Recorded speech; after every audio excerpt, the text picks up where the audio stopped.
Assalamualaikum warahmatullahi wabarakatuh. Perkenalkan, nama saya Regita Mayang Arum dari Kabupaten Garut. Saat ini saya menempuh pendidikan di SMN 10 Garut. Izinkan saya membahas tentang menanamkan sejak dini tentang pendidikan anti korupsi. Apa sih korupsi itu? Secara harfiah, korupsi atau corruptio berasal dari bahasa Latin yang berarti busuk. Adapun menurut para pakar, Robert Clifford mengatakan bahwa korupsi adalah suatu tingkah laku yang menyimpang dari tugas resmi jabatan dalam negara, di mana untuk memperoleh keuntungan status atau uang yang menyangkut diri pribadi atau perorangan, keluarga dekat, kelompok sendiri, atau dengan melanggar aturan pelaksanaan yang menyangkut tingkah laku pribadi. Secara yuridis, Undang-Undang Nomor 31 Tahun 1999 menyatakan bahwa setiap orang dengan sengaja melawan hukum untuk melakukan perbuatan dengan tujuan memperkaya diri sendiri atau orang lain, atau suatu korporasi yang mengakibatkan kerugian keuangan negara atau perekonomian negara. Jadi, intinya korupsi adalah tindakan yang dilakukan oleh pejabat publik di mana mereka menyalahgunakan kepercayaan publik yang dikuasakan kepada mereka untuk mendapatkan keuntungan sepihak. Nilai-nilai anti korupsi dibagi menjadi 3. 1. Kejujuran. Seseorang dengan nilai kejujuran di dalam hatinya tidak akan pernah korupsi karena tahu tindakan tersebut adalah bentuk kebohongan.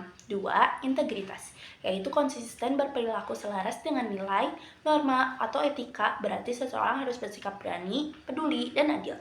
3. Akuntabilitas, yaitu kesesuaian antara aturan dan pelaksanaan kerja. Semua lembaga mempertanggungjawabkan kinerjanya sesuai dengan aturan baik dalam bentuk konvensi, de facto, maupun konstitusi de jure, baik pada level budaya individu dengan individu maupun pada level lembaga. Inilah penerapan nilai-nilai anti korupsi dalam kehidupan sehari-hari. 1. Kejujuran. 1. Melakukan pekerjaan yang seharusnya diselesaikan. 2. Tidak menyontek atau menyelin pekerjaan orang lain.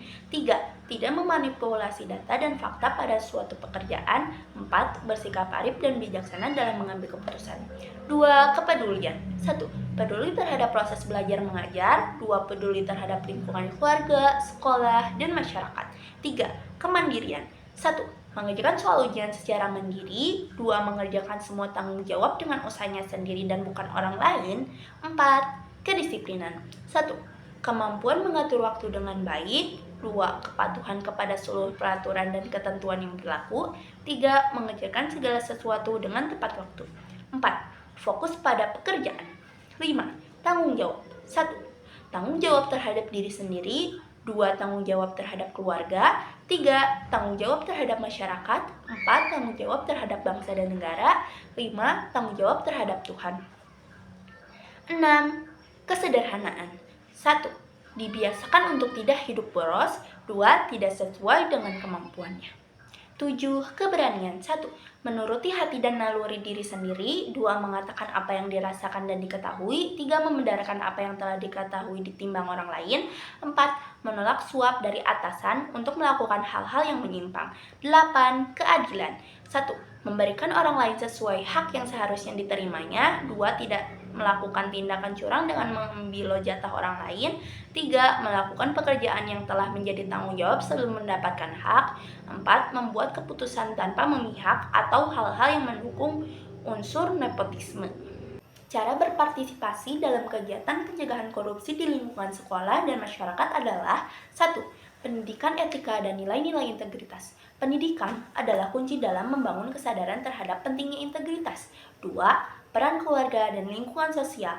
Peran keluarga dan lingkungan sosial memiliki peran penting dalam membentuk karakter anak. 3. Pengenalan keterbukaan dalam akuntabilitas, yaitu menanamkan pemahaman bahwa bertanggung jawab atas tindakan adalah hal yang utama. 4. Memberikan teladanan. Orang dewasa, terutama tokoh-tokoh yang dihormati oleh anak-anak, harus menjadi contoh teladan dalam berperilaku jujur dan transparan. 5. Penguatan hukum dan sistem pengawasan. Jadi, membangun sistem hukum yang kuat dan mekanisme pengawasan yang efektif adalah langkah krusial dalam mencegah korupsi. 6. Meningkatnya kesadaran sosial. Kampanye sosial yang mengedukasi masyarakat, terutama generasi muda, tentang bahaya dan dampak negatif dari korupsi sangatlah penting.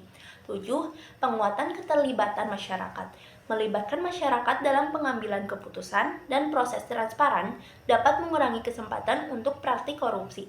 Cukup sekian yang dapat saya sampaikan. Wassalamualaikum warahmatullahi wabarakatuh.